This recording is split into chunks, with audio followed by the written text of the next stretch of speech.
We're going to show you the 3 secrets to be able to play a forehand just like this.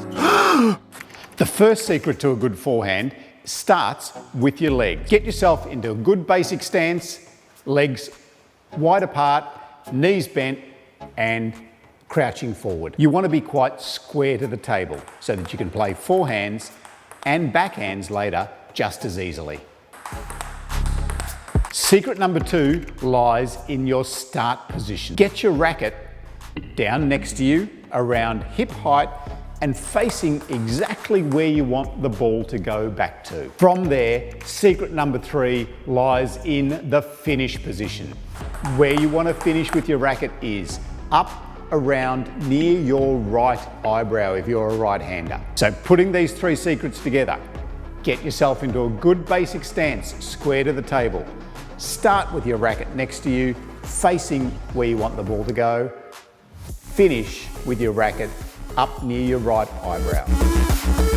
So why do we need this forehand? This forehand is a really good building block to be able to expand your attacking strokes in table tennis. How do you develop the forehand stroke? Start slowly, develop your control. See at first if you can do 10 strokes in a row.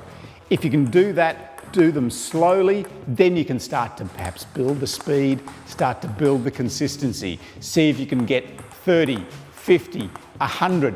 Once you get to 1,000, you'll know that you've mastered the stroke. To get your forehand faster, stick with the stroke that you've learnt. And all you need to do now is just increase the speed of your racket from start to finish, start to finish. When you're learning the forehand, there are a couple of things that I see a lot of people do that you need to be aware of. The first one is, when you're swinging, make sure that you're not swinging across your body and too low. So I see a lot of players trying to play a forehand in this manner. So if you're playing across here, you're going to reduce the consistency of the stroke, and it's also going to make it much more difficult when you start to develop your forehand and your forehand topspin. So first tip, make sure you're swinging up towards your eyebrow. The second thing I see is that people swing across the midline of their body. So if you imagine a line right down the middle of your body there, your bat doesn't need to go any further than that. So it doesn't need to go across here.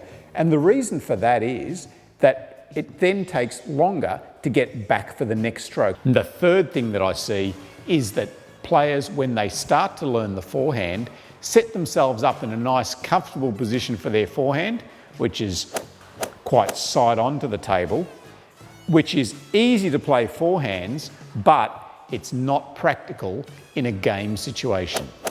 In a game, you can't be playing forehands here and then turning all the way around and playing backhands from here. So remember the 3 secrets for a really great forehand.